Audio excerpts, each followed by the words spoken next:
ছাত্র জনতার অভ্যুত্থানে ক্ষমতাচ্যুত আওয়ামী লীগ সরকারের আমলে দেশের ব্যাংক খাত লুটেছে কয়েকটি শিল্প গ্রুপ।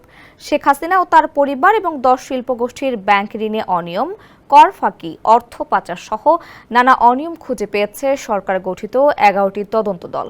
বিশেষ করে শেখ হাসিনার আশীর্বাদ পুষ্ট Summit, S Alam, Beximco, Nassa, Sikder, Gemcon, Orion, Aramit সহ বেশ কয়েকটি গ্রুপ নামে বেনামে ঋণ বের করে পাচার করেছে।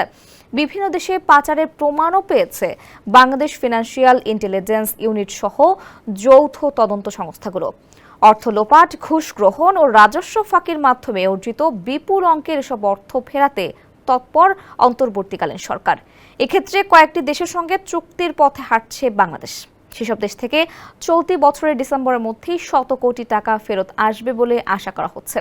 কেন্দ্র ব্যাংক, একাধিক তদন্তকারী সংস্থা ও অর্থ মন্ত্রণালয়ের সংশ্লিষ্ট কর্মকর্তাদের সঙ্গে কথা বলে এসব তথ্য পাওয়া গেছে। বিস্তারিত মোহাম্মদ শাহাবুদ্দিন মাহতাবের রিপোর্টে।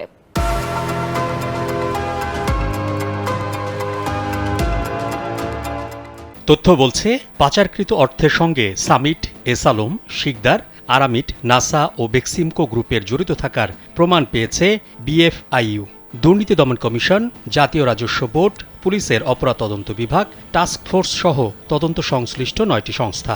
এসব শিল্প বাণিজ্য গ্রুপের কয়েকজন কর্ণধার গোপনে বিদেশি নাগরিকত্ব নিয়েছেন।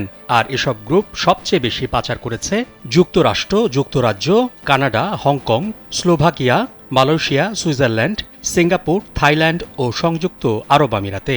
পাচার হওয়া সেই অর্থ ফেরাতে অন্তর্বর্তী সরকার এরই মধ্যে সুইজারল্যান্ড সহ 9টি দেশের সংশ্লিষ্ট সংস্থাকে পর্যায়ক্রমে চিঠি দিয়েছে।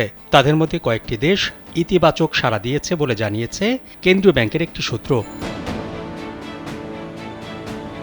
বাংলাদেশ ব্যাংকের সূত্র বলছে, পাচার হওয়া দেশগুলোর মধ্যে 8টি দেশের সঙ্গে মিউচুয়াল লিগ্যাল অ্যাসিস্ট্যান্ট রিকোয়েস্ট করা হয়েছে। এছাড়া আন্তর্জাতিক বেশ কয়েকটি সংস্থা বাংলাদেশের পাচার হওয়া অর্থ ফেরাতে কাজ করার প্রতিশ্রুতি দিয়েছে। গোয়েন্দা সংস্থার তথ্য থেকে সিঙ্গাপুরে পাচার হওয়া কয়েকটি গ্রুপের অর্থ ফেরত দিতে সম্মত হয়েছে সিঙ্গাপুর। জানতে চাইলে একটি সংস্থার এক শীর্ষ কর্মকর্তা কালবেলাকে বলেন, চলতি বছরের শেষের দিকে একাধিক দেশ থেকে পাচার হওয়া কিছু অর্থ ফেরত আসতে পারে। এসব অর্থের পরিমাণ বাংলাদেশি মুদ্রায় 100 কোটি টাকার বেশি।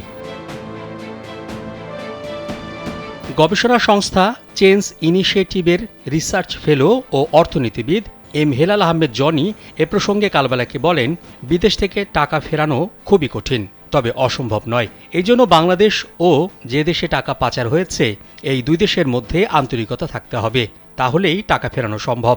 সেক্ষেত্রে আদালতে যেতেই হবে। মোহাম্মদ শাহাবুদ্দিন মাহতাব, কালবেলা।